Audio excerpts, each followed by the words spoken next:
So we talk a lot about prison. All the dumb people on TV think it's no big deal. Go to prison. Yeah, whatever. Die there. You're on the other side. You deserve it.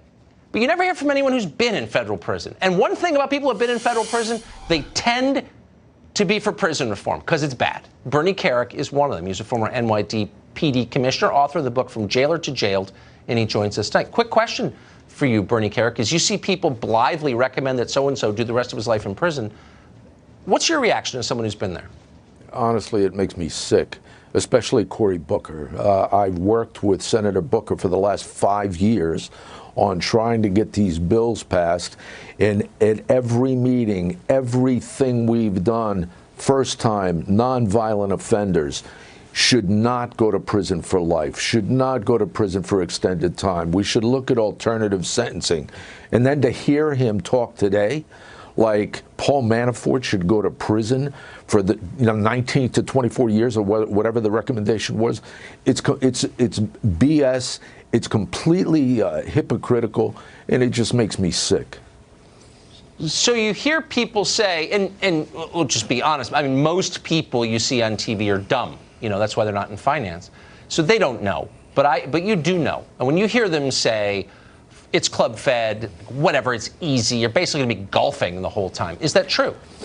Here's the only people that thinks that a minimum security camp where Paul Manafort should go, may go, the only people that believes that are people that's been in the system and are institutionalized, and they've been there for 15, 20, 25, 30, 40 years. Those people think that a minimum security camp is club fed because they've been turned into monsters. But when you take a law-abiding citizen, a 70-year-old man, and you stick him in a minimum security camp where the noise is atrocious, where there's filth, where you have to live on a daily basis and worry about MRSA and staph infection and HIV, and you live out of a Tupperware dish, and you live in a cubicle that's made for 2 people, and there's 5 guys in there, and you have the deprivation of freedom, which is so profound that you can't even imagine it, and you don't get to see your kids,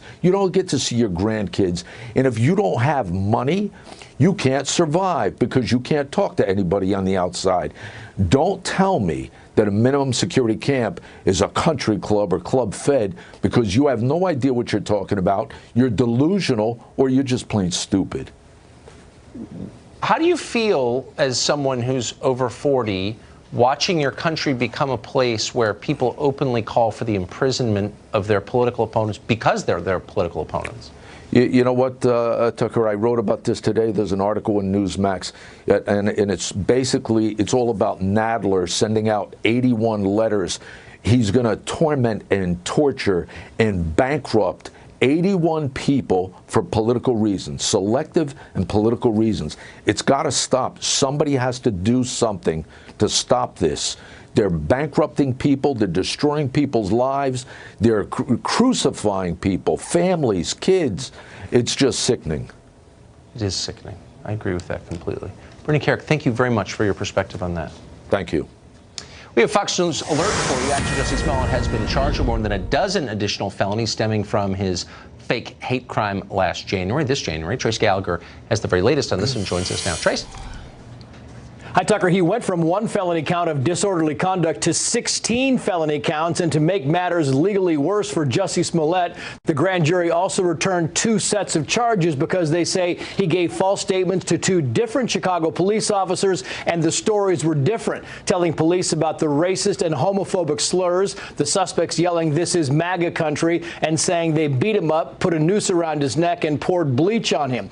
Each set of charges carries a penalty up to 4 years in prison. Now, experts say it's highly unlikely he'll serve 8 years, but it's more likely now that he could serve some jail time, though a plea deal is also a strong possibility. Police say Smollett paid 2 brothers $3,500 to stage the attack, and they say the brothers did strike Jussie Smollett, but the scratches and bruises on the actor's face were likely self-inflicted. Jussie Smollett could also face federal charges for mail fraud. Investigators believe before the alleged attack, he sent sent himself a threatening letter with white powder that turned out to be Tylenol. The letter is now at an FBI crime lab. So far, no word from the 36-year-old actor or his lawyers about these counts.